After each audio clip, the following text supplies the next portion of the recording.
Hey guys, today's episode may contain sensitive themes that is not suitable for all audiences. Please be aware of what you're about to hear and that viewer discretion is advised. Hope you guys enjoy today's episode.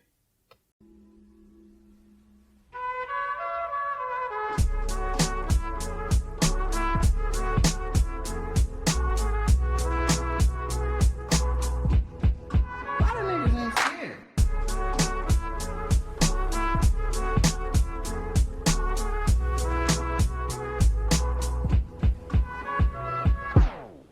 Hey guys, welcome back to the Kamai Corner. I'm your host Camille, and today I'm with our special guest Josh, who's one of my close friends and kuyas.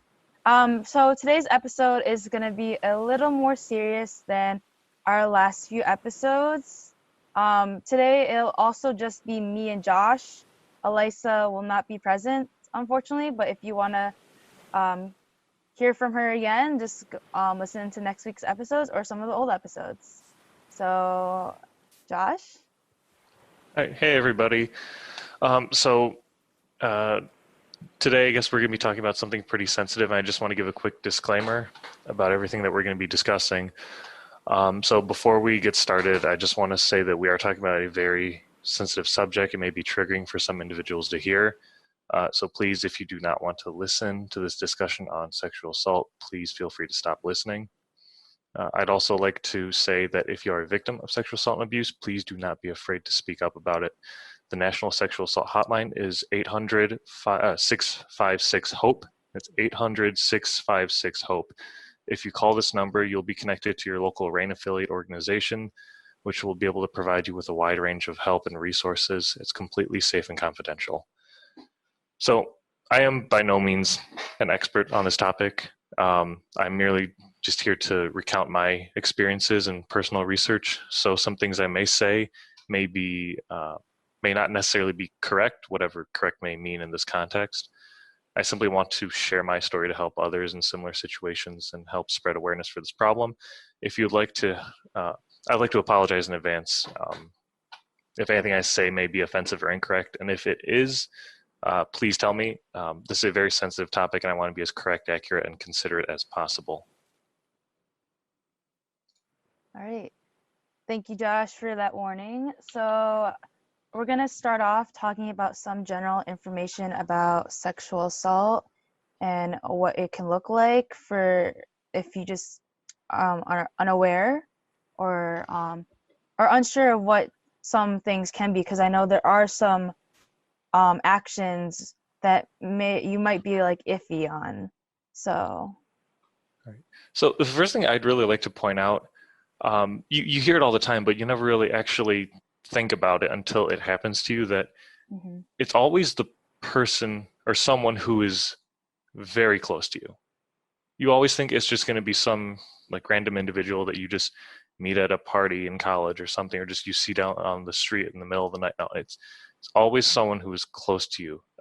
This isn't necessarily always the case, but in most instances, this is how it happens, because they use the trust you have for them, usually to manipulate you or take advantage of you, which unfortunately happens very often. Right.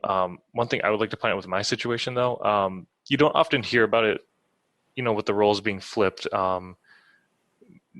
I'd say like probably 90% of the time, you hear stories of women, being the victim of sexual assault.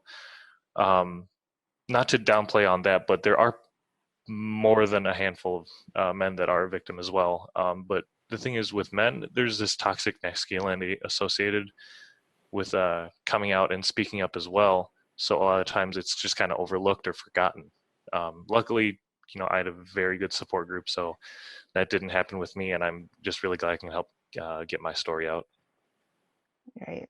Yes. I do think it's true, because I feel like a lot of times when we hear about sexual assault in the news, it's always that like one-off instance where like a random stranger will, at least like in my experience, I've heard, besides like from close friends or on the news, have always been those like one-off stories where like some random guy had just like sexually assaulted a girl, and like it was like a complete like crazy instance, but I do feel like a lot of the times the ones that are never heard are from people who are close to the victim and use that trust.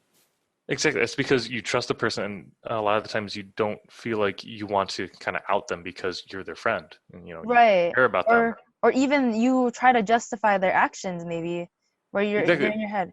You're That's the biggest thing is I don't know if we're like jumping too far ahead here with a lot of the points that we want to talk about, but justifying the actions of the perpetrator is, at least for me, what took me like it was over 6 months, I think a little less than a year, to kind of realize what had actually happened to me. Because like when it's someone so close to you, they know exactly what strings to pull, what buttons to push to make you think that you were in the wrong, or that it was okay, or that it just essentially wasn't their fault, that they right. can't be wrong. And that's what happens, and it sucks, but Right. Or especially if you have like a different image of someone where like you've been so trusting of them and you're like, oh, they could never do that to me. Like, oh, or you feel guilty that you thought that way about them when in reality, like you were right to think that way, but you're just letting this like image you have of that person because you trust them so much get in the way of like their true actions. exactly. Like one of the biggest signs that that I noticed, that I just completely disregarded, because I didn't, I wanted to ignore it. I didn't want to believe that I was a victim. It was just, there's so many signs of abuse and harassment, and a lot of them, they're just this same traits that you see in toxic relationships.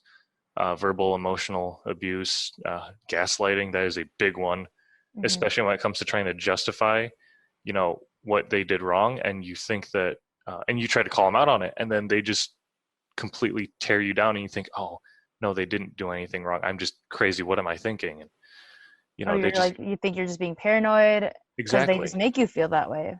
exactly.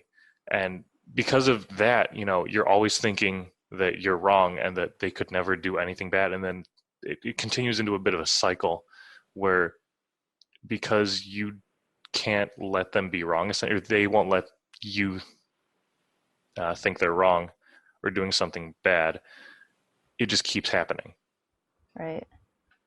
Right. And it's not always something big. It's not always like the ones you see on the news where it's like, oh, this person was raped. It's not always, you know, that extreme. It can be smaller things, like just like an unwanted kiss, and it can kind of escalate more towards a lot of these More extreme. worse, more extreme instances.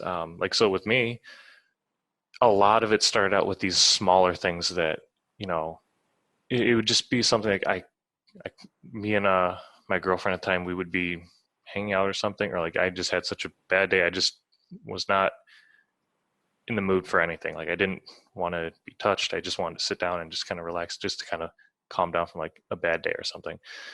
And she would come in and like lean in for a kiss. I'm just, okay, I'd go in and kiss her, but like I didn't want this where she would, stick her tongue down my mouth. And it made me very uncomfortable. I would kind of pull away. And I explained to her like, oh, I'm not comfortable with that. Can we not do that? And rather than saying, okay, that's, what, I completely understanding you're not comfortable with that. Instead, she would say things. She knew exactly what buttons to push to make me feel guilty, to force me almost to reciprocate those feelings. Whereas in that instance, she would always say, oh, you just don't love me. And back then, like I did. So hearing those words coming from her, it really hurt me. And I thought that the only way to prove to her that I still did was to reciprocate those actions, even if I didn't want to. Right. So a lot of it isn't necessarily like physical force. One thing I do want to point out, you don't hear about a lot. It's called sexual coercion. Yeah. Rather than someone physically forcing themselves on you, they can manipulate or coerce you, which is still a form of sexual harassment. Right. It's also like that has to also be considered like mental abuse because it's like a kind of like a mental game where It's a they're lot of gaslighting too. right. Exactly. And And do you see, want to explain what gaslighting is for some people who might not know what that is? do you want to? I feel like you have better words than me. Okay. Essentially, gaslighting is just I don't have the definition in front of me. I can look Uh, it up while so you're speaking about it. from my recollection, it's essentially when someone makes you think you're crazy. I think that's just the very like basic definition of it. Yeah, so here's the like dictionary definition. Manipulate someone by psychological means into questioning their own sanity. Hmm.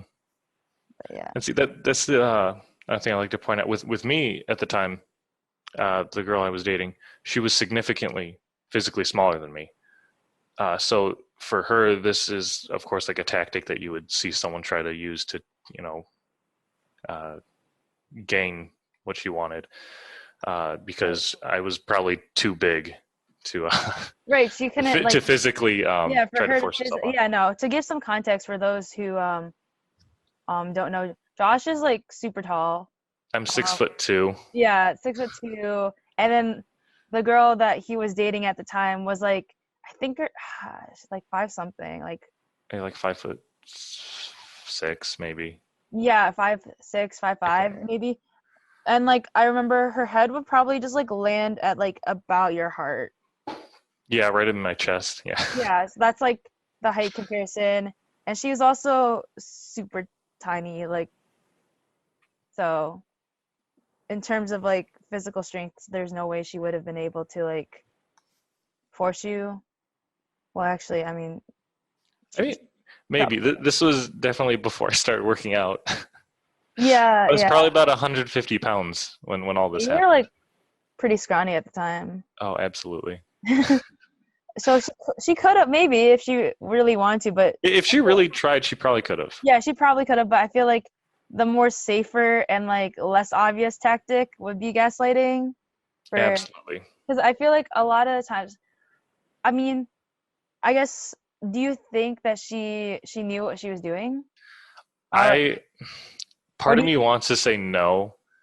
or do you think maybe in the beginning she didn't know and then later she realized, "Oh, I could do this and he'll listen to me." That's what I think is. At first, it was possibly accidental, which even accidental, it's still no excuse. Right? I think It is what it is. it is what it is, and I feel like if you bring it up and then if like they change, then it was a pure accident. But if they Mhm. realize, oh, like it's just like the one instance, and they like continue to realize that they can use that, and then they abuse it, that's where it's That there is definitely a line that is crossed. right. Because I feel like sometimes an accident, it's an accident, and if they stop doing it, then Hmm. that's good. But sometimes people can take advantage of an accident. Exactly.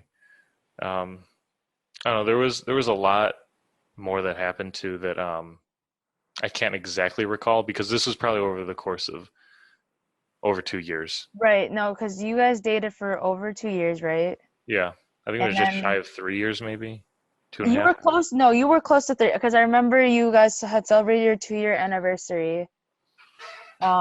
And then maybe a few months after that was when the breakup happened. And then that was also a crazy time on like both ends. I remember that. Yeah. Um, But that was before anyone knew the full story. But even you said yourself, you wouldn't y- even admit to yourself. yeah. Even when I broke up with her, I remember this. I had other reasons for it, and Right. There was surprisingly, no, this wasn't one of them because I was so convinced that I could never be a victim. Like this could never happen to me. So I just kind of erased this from my experiences until, of course, it started to resurface in a lot of like insecurities.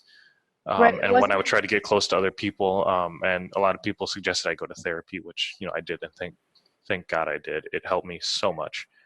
No, I think, yeah, because I remember from what you've told me in the past was that wasn't even one of your reasons, like this wasn't even one of your reasons for breaking up with her. There was just other things that were going on that caused you to break up with her, and then it was like once you started trying to talk to other people when you thought you were ready, when you realized you weren't.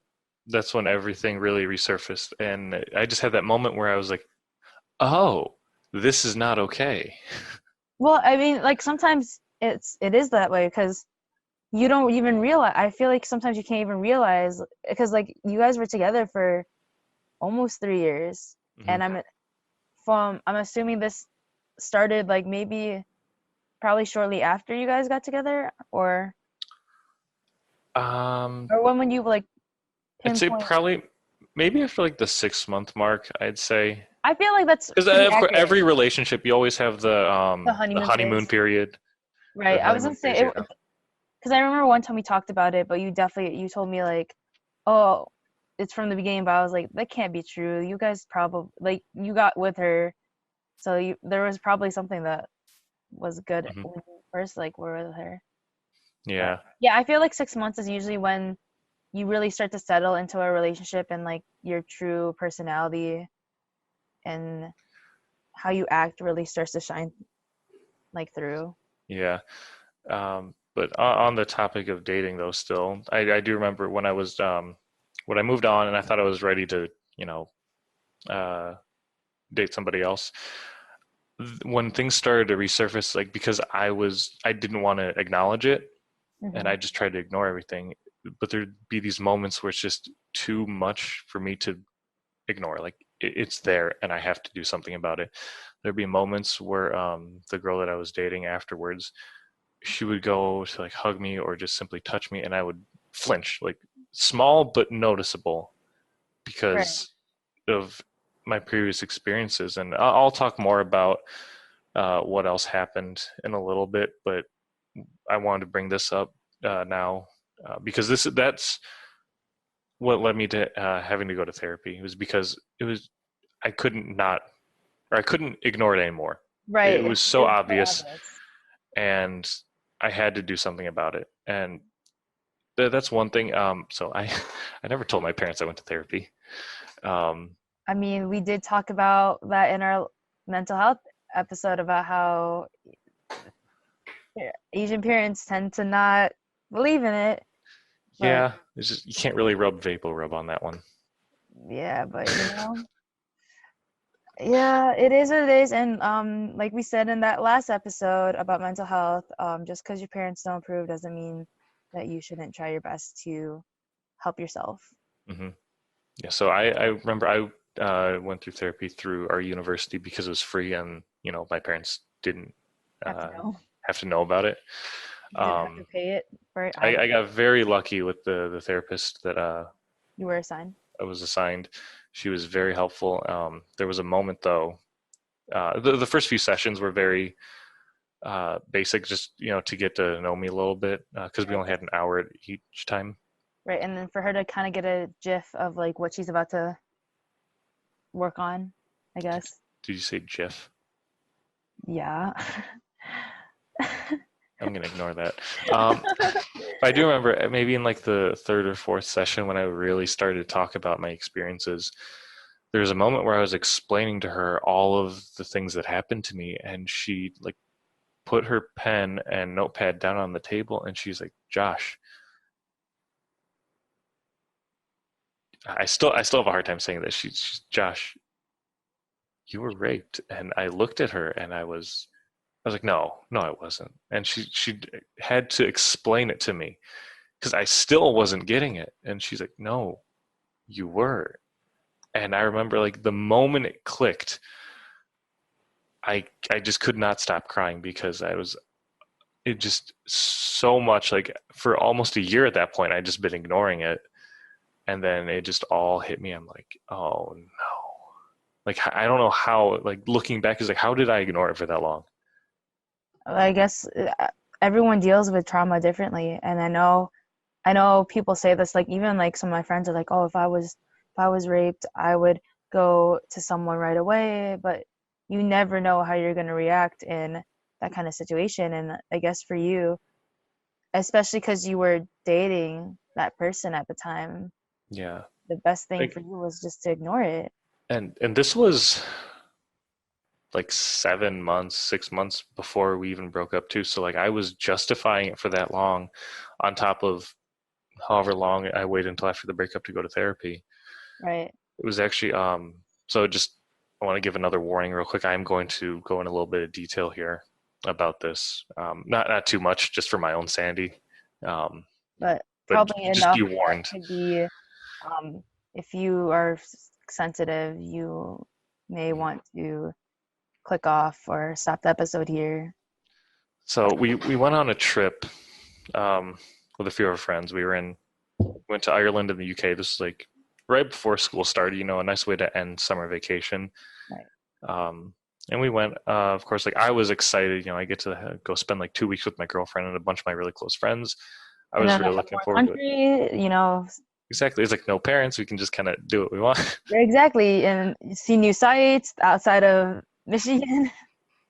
So we got to Ireland first, and I believe we stayed in Dublin, I think, for like a night or two, and then we went off to, I want to say, not Glasgow. Were you still in Ireland? Yeah, we stayed like a week in Ireland, I think. Okay, so like, you stay 2 nights in Dublin and then moved to another city in. I can't remember what city it was, but they had a bus that took you to the Cliffs of Moher, so somewhere over in Somewhere that around side. there. Okay. But I remember we were there for like one night or 2 nights, I think one night. And that was the night where I realized like something bad was about to happen. Wait, so you had like a feeling something? Like the way, because let me backtrack a little bit. Over the entire trip, she kept asking, "Oh my God, we're in another country. Let's have sex." I'm like, first of all, we're staying in a room essentially with 4 of our other friends. Right. I don't want to do that. Around. Or, They're like around. even Like if it's not, they're around. Like we had Airbnbs, but like I'm like these walls are very thin, and like right. And also like I just wasn't very comfortable with that idea, or just like the idea of like, oh, let's just do it to do it. I'm like, right. Or even I guess like I like if I was in that situation, it's like our friends are like right there, and like if they knew, I like they might know, but like I don't want them to like know for sure. Mm-hmm. You know what I mean? Yeah. I don't know. Do you think it would have been different if it was just like you two, or? Yes.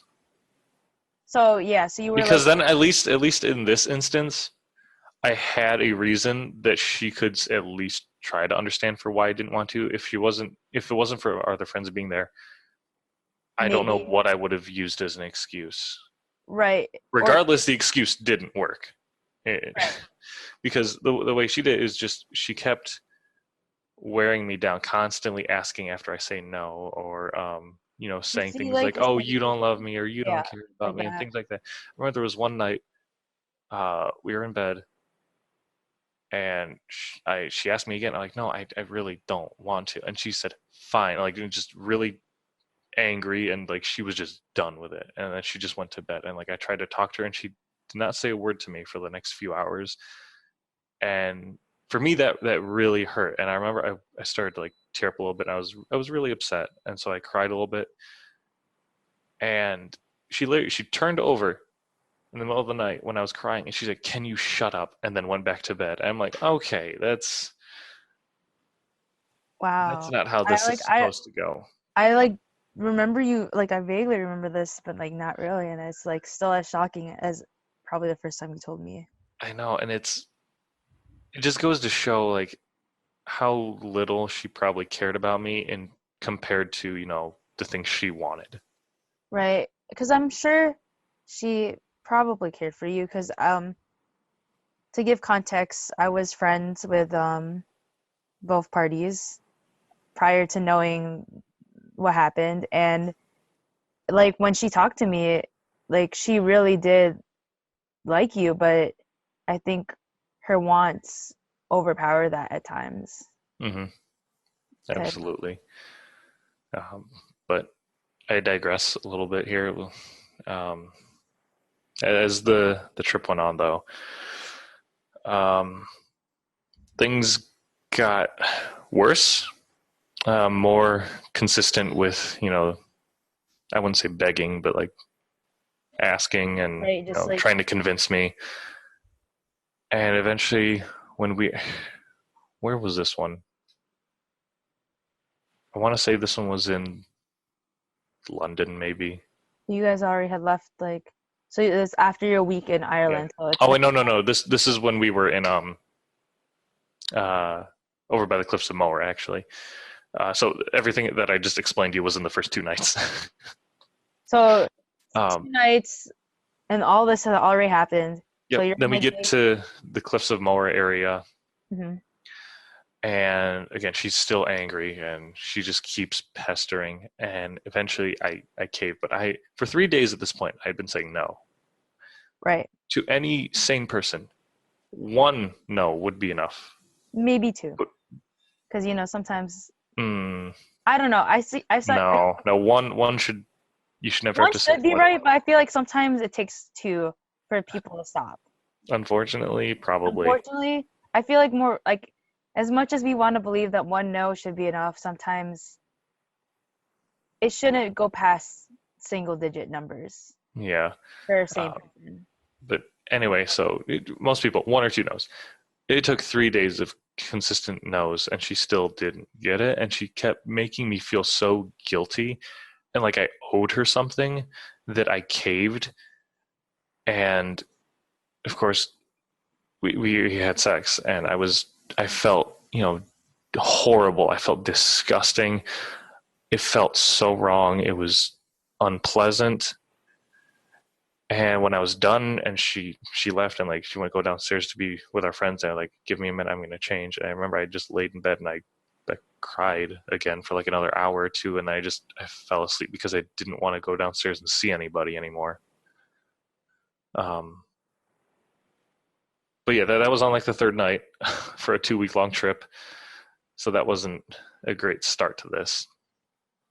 Um, yeah, it just essentially that cycle repeated like 2 or 3 times over the entire trip. Just a lot of no. Why don't you love me? No. And So it happened multiple times on this trip. I think Or about 3 times. I didn't know that. I remember you told me about like the first time, but Um, yeah, I think it was 3 times. But yeah, in the moment when all that happened, I just kept trying to justify. For some reason, I kept trying to justify it, like, oh, maybe, she really just felt like she was offended at the fact that, I didn't want to do it and that I didn't love her. I'm like, oh, okay, that makes complete sense. I'm gonna go with it. right. So I went with that for close to a year before I realized what actually happened. Or really when you were told, because Yeah. it took someone. It took, I'm, it wasn't even me realizing it. Someone else had to tell me and yeah, make me someone had think. to tell you that. It's like, Josh, no, that's not it. And I think if you had opened up that story to like any of your friends, they probably would have told you the same thing. Hmm. But Oh, but of course I didn't tell my friends about that, but like right, I told them instances, and they had seen plenty of others instances around of them, like when we're on campus, of like, just the emotional toxicity. abuse or just the toxicity of the whole thing. Um, to the point where some of my friends, right before we broke up, they were considering putting like toxic relationship and like abuse pamphlets that they have on our campus, like slip them into my backpack when I'm not looking, like to give me a hint, like, Oh, oh, really? yeah. So 'Cause when I met you guys, your relationship was already very toxic. So extremely, yes. yeah, I remember when I would be with you two, it was like weird. Or like if I was alone with her, she'd say things like, "Oh, like if Josh broke up with me, um, I don't know what I'd do with myself." Or she'd say things like, "Oh, if Josh broke up with me, he'd be fine, but I don't know if I would. Like I know that Josh is too good for me, and I couldn't find anyone like that. I don't know why Josh dates me. Like he's too good for like stuff like that." And though like I do understand like some girls are insecure, but the like frequency of it was just like off-putting. Like Yeah. how often she said it was just like I feel like it shouldn't have been that way. Like I mean, I can't like speak on that because I've never been in a relationship, but it just didn't feel right. Yeah, and I remember like just with all that, like personally, I think I might be wrong. I think a lot of that was just lies to try to, convince herself, me, and other people that everything that was being done was okay. Potentially. Or Um, she did feel that way, but like maybe she felt like if I manipulate him to stay with me. she was trying to give me no choice but to stay with her essentially because it was to the point where I couldn't have my own friends. She got Right. mad at me when I would, go hang out with my friends and not her and her friends. Uh, I could never like not be around her the minute like I'm just on my own. She'd be like, "Where are you?" And I'm like, "I'm doing homework in the library." She's like, "I'm coming to you." I'm like, "Okay, so much for getting a bit of alone time." Like we were constantly together. Not Yeah, that I that is remember that necessarily because a I was bad, with them a lot. I yeah. was with you guys a lot. Not that that is necessarily a bad thing, but I couldn't even have my own personal space. No, right. And I remember I found out later that you had a best friend that I had no idea about.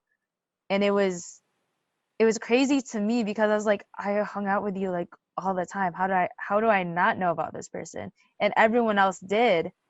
I found out later that when he started dating this person, that she didn't like him and they had to keep their friendship a secret. Yeah. So I, anyone I knew. literally had to message him and be like, "Hey, let's meet up here and hang out for 30 minutes before my girlfriend gets back." And like that's how we did it for like 2 years, because she just didn't like him. There was one day me and her were in the library, we're studying, and me and my friend we were in a class together. I'm like, "Hey, uh, meet me in the library so we can study for the test we got coming up in the next few days." He's like, "Yeah, sure, sounds good."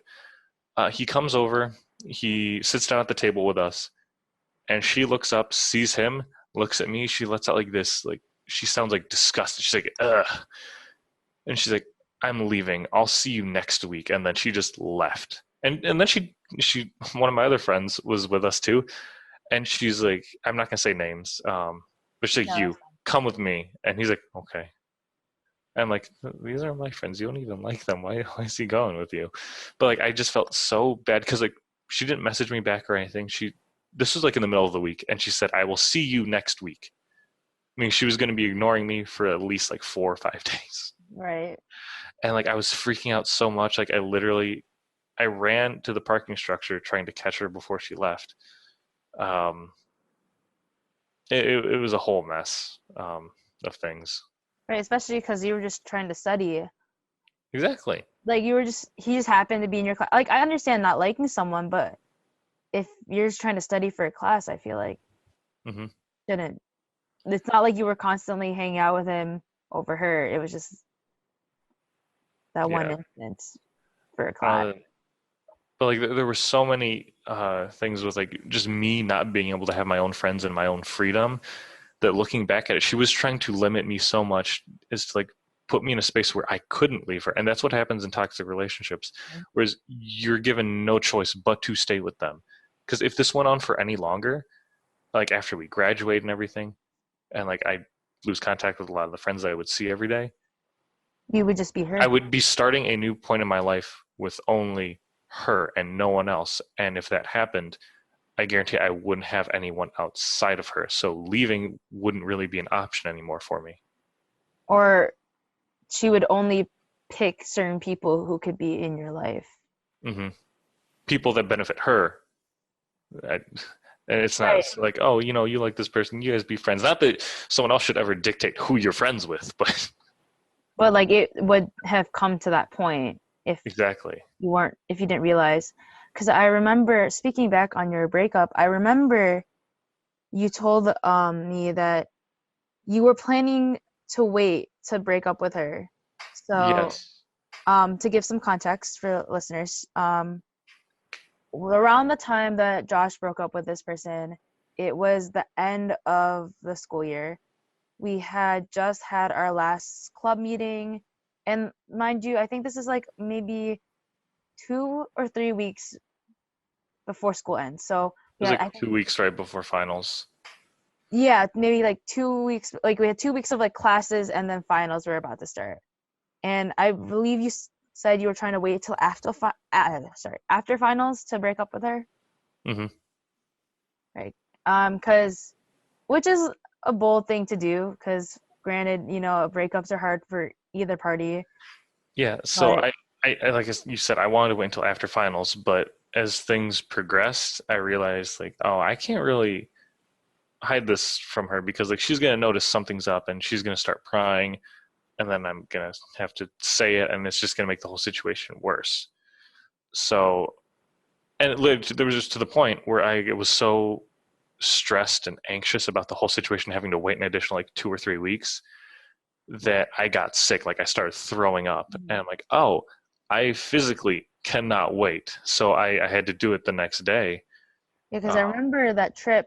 You so before the breakup, we our group of friends was supposed to go to Chicago for the weekend for a conference. And I remember seeing like text messages in the chat saying like, "Oh, Josh isn't going. Josh threw up. Josh is sick."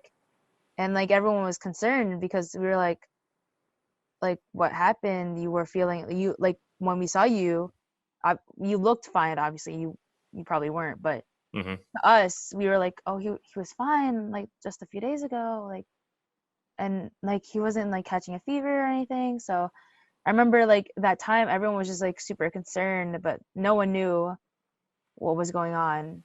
Or Oh, I only told 2 people prior to that what was happening. right, so a lot of people didn't know what was going on. Yeah. So that was a bit of a shock, I think, to to our friend group. No, I No? before the full story came out, it was like a twist of like what to believe, or not even that. It was just like shock to everyone. No one saw it coming. It was I think what made it worse was no one really saw you after the breakup. We only saw her. So obviously it didn't take long for us to be on her side. And I mean, things were worse on her end. Not Hmm. to like downplay on what happened on her, just because of like what she's done in the past and her experience. But I remember what at least like in my head, like it was like we were trying to help her out, and then I like out of nowhere I was just like, what about Josh? Like we've all been focused on her, that no one's like, I was like, did anyone even check on him? And I remember like texting you. I was like, dude, are you good? And I was like, I have to see you tomorrow, because just because you break up with someone doesn't mean it's easy on that person. Yeah, you were actually the first person from our friend group that messaged me. Yeah, because I mean, to be fair, like I mean, you know what happened, and she came crying. Like I was studying for an exam with like some other friends, and she just came bawling into the room, and everyone was just like in shock. And it was kind of hard to tell what she was crying about at first because she wasn't really saying anything. And to be fair, no one saw it coming, so no one would have guessed that you guys broke up. But Yeah. it was our last meeting, and she was our president. So the only thing in my head was like, oh, maybe she's just like bummed, like it's setting in, like, oh, like I'm not gonna be president, and she wasn't trying to join board again because she wanted to focus on her like senior year or senior years, I guess. But and so when she said it, everyone, like, I remember the room just freezing, like, and it was just like shocking, and like we were all, I think it was a solid 20 minutes with her before I realized, oh my God, Josh. Yeah. That was an interesting night. Um, I don't really want to talk too much more on like this aspect of Yeah, the no, relationship. I'm not here to, talk shit about anybody or, poke fun at. I'm here just to talk relate. about the important things. But yeah, what the important part, but it was just, yeah, but so you had your trip, and then, so what happened like after? Because obviously you said you were ignoring it. Was there like ever a doubt, like in your mind? Did you ever like think about it and like maybe think that something was off, or were you just like completely pushing it back? I 100% had thoughts about it. I the idea kept popping into my head. Where like maybe it wasn't okay, maybe that wasn't right. But then it would always be followed by no, no, no. I'm overthinking this. I'm crazy. Or you're just like, oh, I'm thinking too deep into it, like, Exactly. 'Cause, right? like I said, for almost a year, then I just tried to, even if I thought it was wrong, I just tried to justify it with some stupid excuse. Like the minute it wasn't even good ones, just as long as it made sense, I went with it because I just didn't want to think about it. Right, because like once you start thinking about it, it brings back the memories, and then you're just it can be hard, and Hmm. I'm sure it was hard when you finally did come terms to it. Yeah, I remember though when I did come to terms with it, when I was in my therapy session, I cried, of course, Yes. but even after that, I still like, even though I knew it, like I knew it. I would not say it though. Like even today, like I mentioned it when I was telling the story. Like I still have a hard time saying the words. Like I can say them, no problem. But the minute I put it in context of me, Right. It's like you don't it's want so it. much harder. It's like it's a bit absurd with how difficult it is just to say just a few words when it's about you in that context. Right, especially because like you had no control over the situation, and Hmm. it's almost like you're admitting that you didn't have that control. Exactly. And I am not a person that does not like to think like that Yeah. because I'm the guy that plans out the next, 20 years of his life.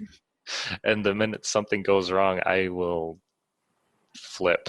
Right. No, exactly. Especially because a lot of the times it's you think about like I could have done this, I could have done that to avoid it, but you just Again, none of it should ever be the I could have done this. I could no. It always falls on the perpetrator. They should have never done it. right, That's all it exactly. comes down to. But everyone, It ends up being that way, exactly. unfortunately. And it's Like, sad, and we that's why we have to bring these stories out so we can change that. hmm like whether it's intentional or unintentional, the first thing people always think, whether it's you, friends, or just the public, it's just, oh, you or I could have, done something different. Like you always hear the things with like a lot of women now where it's like, oh, maybe they shouldn't have been wearing X, Y, and Z, or it's like, no, maybe the person just shouldn't have done that. Yeah, exactly. Or I think even like for a lot of victims, the first thought isn't to blame who did it to them. It's Mhm. like it's my fault. Exactly. And I mentioned this before and I want to reiterate it. You never want to blame them because it's always someone who's close to you that does this. Actually, I don't want to say always, most of the time. Most of the time, the more common cases Yeah. are the ones that are close to you. But even if it's not someone close to you, I think people have that mindset where they're like, because of how society has portrayed dealing with it, it's always like it could have been a complete stranger, but like then your mind automatically goes like, oh, I shouldn't have had this many drinks. I shouldn't have been Exactly. doing this. I should have stayed with them. Because then you're like just thinking of ways you could have avoided it when in reality it's that person shouldn't have done it. Hmm. And it's the sad truth that even when you're the victim, you still blame yourself. And it takes a while to admit that the other person's wrong. Yeah. There was actually when I was talking to my therapist in one of the sessions, and we were going into more detail about this, and she found out that she went to our university. She told me a bit about Title IX. I want to take a minute just to kind of go over this for anyone Right. that needs, more information about it. Of course, don't. I'm not going to be giving the most detailed overview of it. I just did a quick search on the U.S. Department of Education and what Title IX is. So essentially, Title IX, it holds universities and schools accountable for sexual assault. If the university knows about any instances or hears of any allegations, they are required to hold an investigation and respond accordingly. Each school does have a Title IX coordinator that must be known to the students. So if you don't know whose yours is, look it up on the school website, please. Yes. So like I was given the option to use Title IX to kind of help with my case, I guess. But again, like because it is someone I knew, someone I was close with, it was very like It's I hard didn't to. I didn't want them to like I didn't want anything bad to happen to them. Like I was like, oh, I'd feel bad if they got kicked out of the university though. But it's like they did But something horrible. they also did something really bad to you. But it's still hard to, because even if someone does something horrible to you, you can still care for them. And like I'm sure you were still in that position where Hmm. you still cared for them, because Yeah.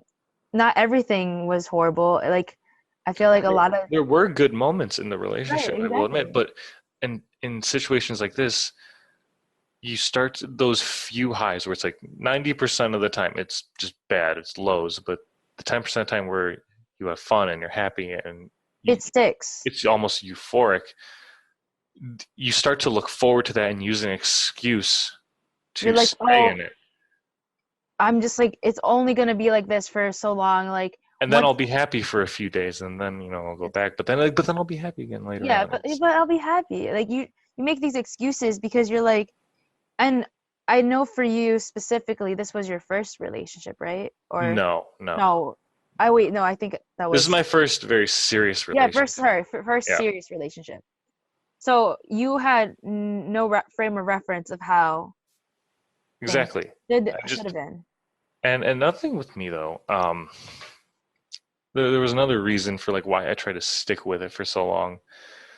Um, I don't know about a lot of other people, but like my parents met in college, Hmm. and their story they always, You're gonna meet, it's stuck in my head. Like it's a you're gonna really meet nice story someone in with how they college. met, and hearing that, I try to force myself to be like that, where it's like I want to meet this person in college and it's going to work out and it's going to be perfect. So I try to stick with something that was broken, trying to piece it back together just so I could try to, mirror Your um, parents.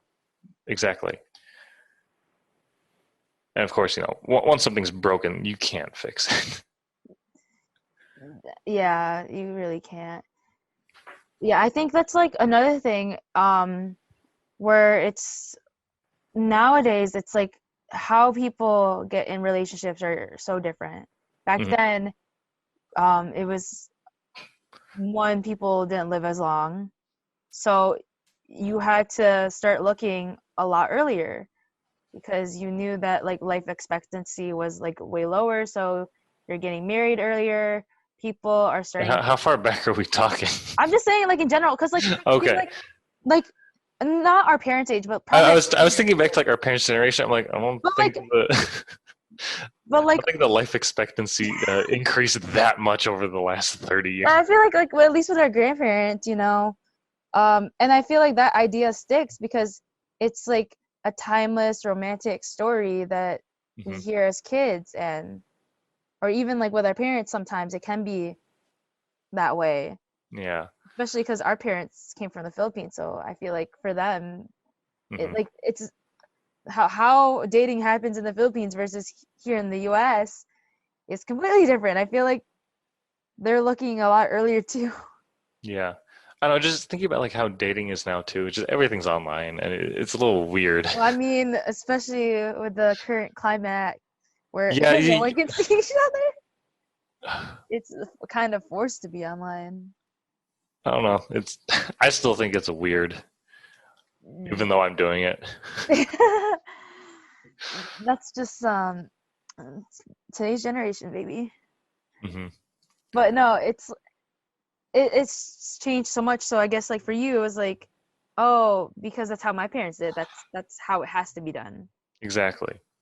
When It, things are it completely different it now. goes beyond just that, but like you try to mirror a lot of aspects of yourself from your parents Right. because you look up to them. You want to be like them.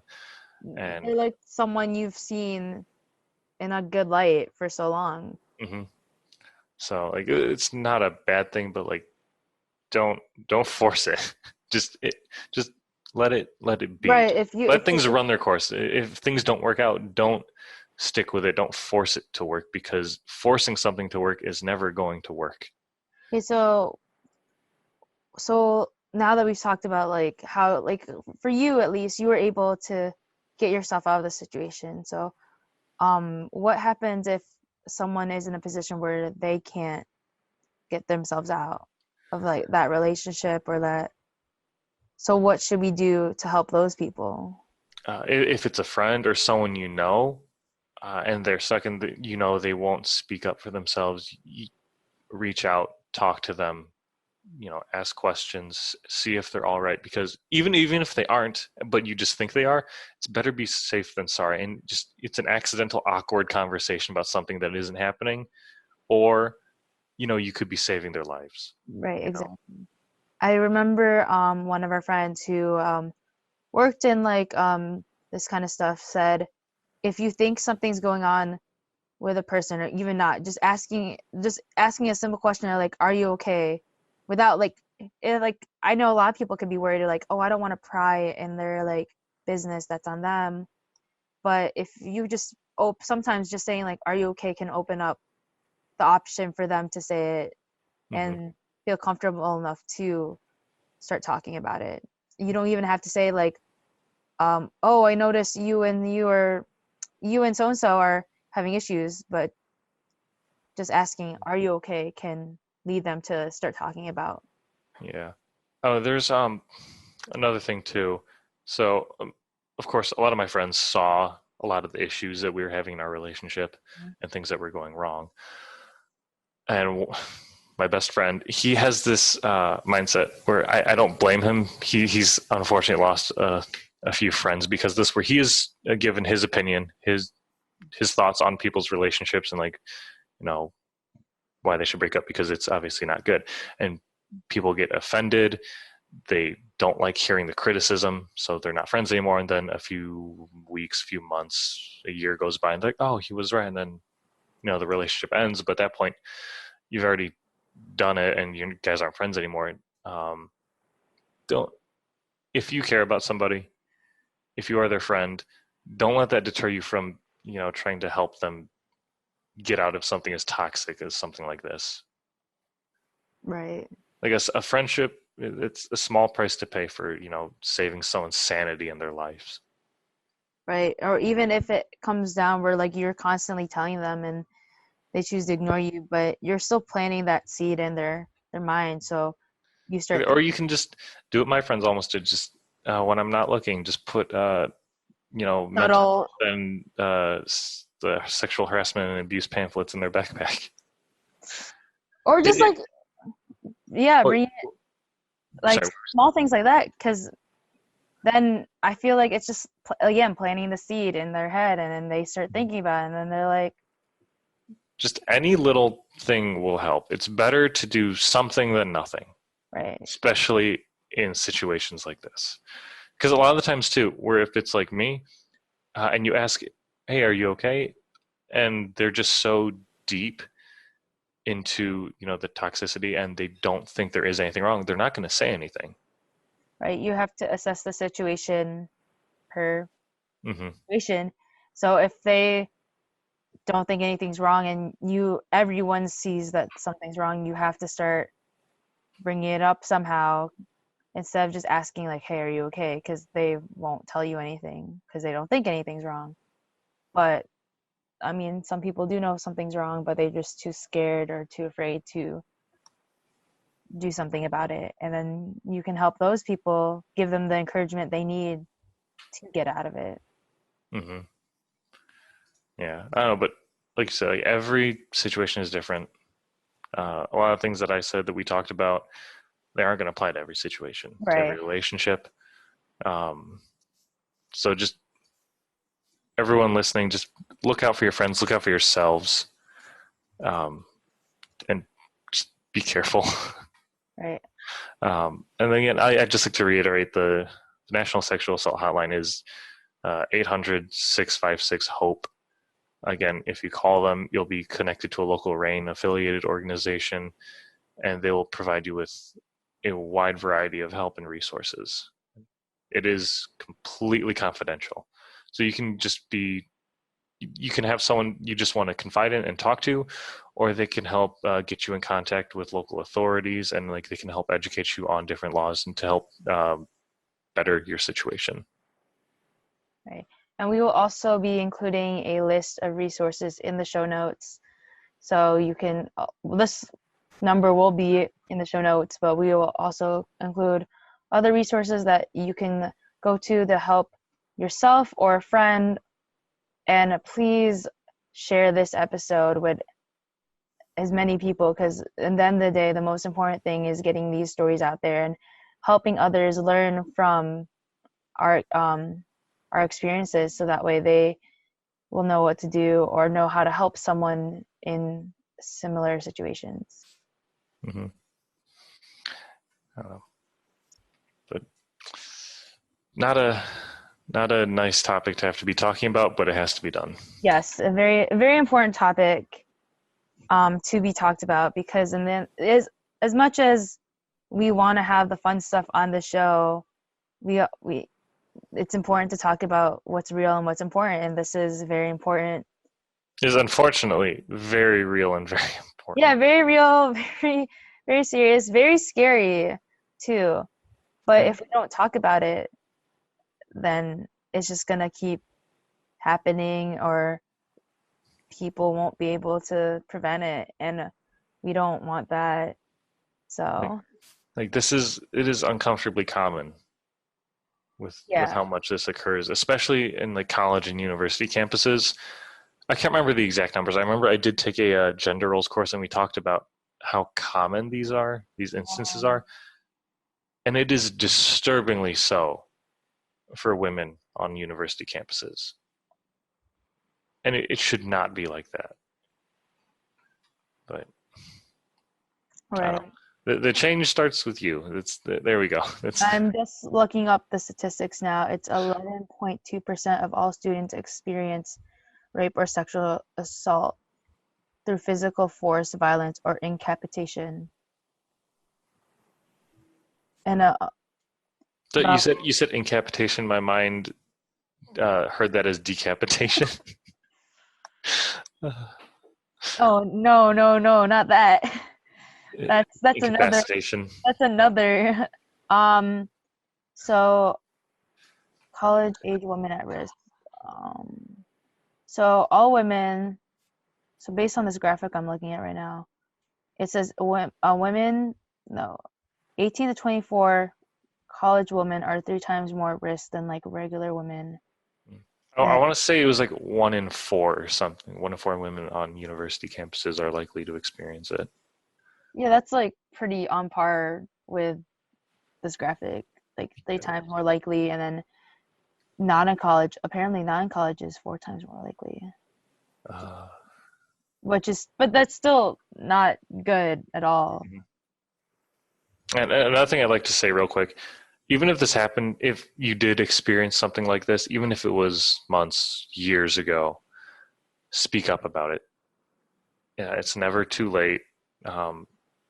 We want to see justice served to victims. We want to see perpetrators, face consequences for the actions that they've done. Even if it's years after, it's better than letting them go and, continuing this cycle. Yeah, because you never know. They could be doing it. It's most of the time, it's not a one instance thing. No, unfortunately, it's not. Unfortunately, yeah.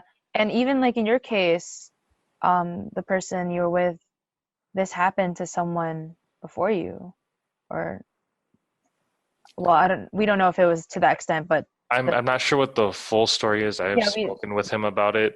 All I know is that we both, I think we both went to therapy because of it. I do know the mental abuse was the same. I do not know if what else happened, but that just shows that it's never, well, not never, but most of the time it's not a one-time, one person. It can be multiple people. So for you to speak out might encourage others who have been hurt by that person to speak out and to get justice, because in the end of the day, these people need to be held accountable for the actions. And whether a lot of times it's because this person is well known and you don't want to ruin their reputation, but how can you protect someone who's doing these things to other people, even if they're well known and doing all these things, doing what looks like to be great things, but Hmm. Saying it though is one thing, and actually doing it I know, it like is I know, difficult because I need to hold myself accountable. I never really spoke out aside from with friends.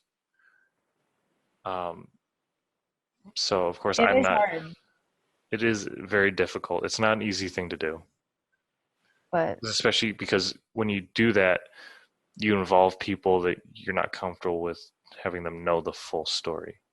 right. And Because then the minute you come out, it becomes public knowledge.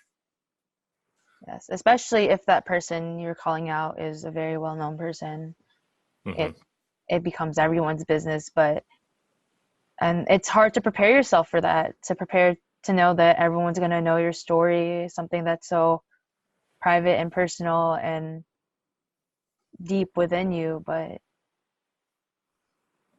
as long as you have your support group, and even you can even reach out to us, we will support you because in the end of the day we want you to have justice.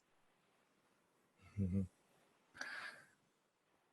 But we're starting to get to the end of the episode. Is there any last things you want to reiterate or say for the listeners? Um,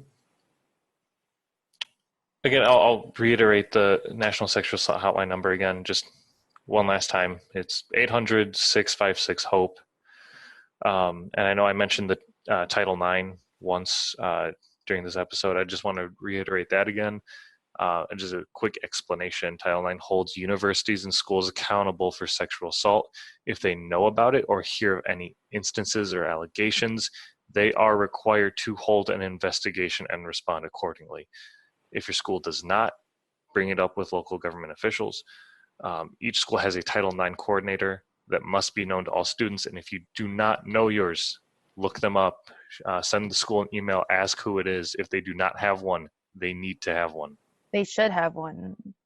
So yes, please be aware of your resources. That's the most important thing. Obviously, depending on where you live, things will be slightly different, and all you can really do is to help yourself and help those you love by doing just a few minutes of research just to know your rights and what can be done for your situations, or if the unfortunate case it happens to you in the future, you at least you'll be aware of what you can do and how you can help yourself and get justice. Because in the end of the day, as I've listened to a lot of crime podcasts, and at the end of the day, a lot of the times the person who you have to rely on is yourself. And if you can just prepare yourself and save yourself, then it is what it is. But again, like we reiterate, we will have resources in the show notes that you can reference for more information and people to go to for help, along with this National Sexual Assault Hotline.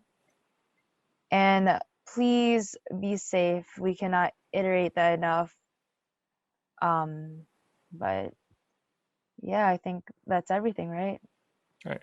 Well, I just want to thank everyone who stayed and listened to this whole thing. It's a very important topic, and it's good to be educating yourselves on it and knowing how to protect yourselves and others. So thank you for staying and listening. And Camille, thank you for having me come on and talk about this. Thank you for sharing your story. That's all we can really do. And I'm also thankful for everyone who is listening and have been supporting the Kamayan Corner, especially since this is one of the first few episodes and it is getting deep really quickly, but that's just how we roll here.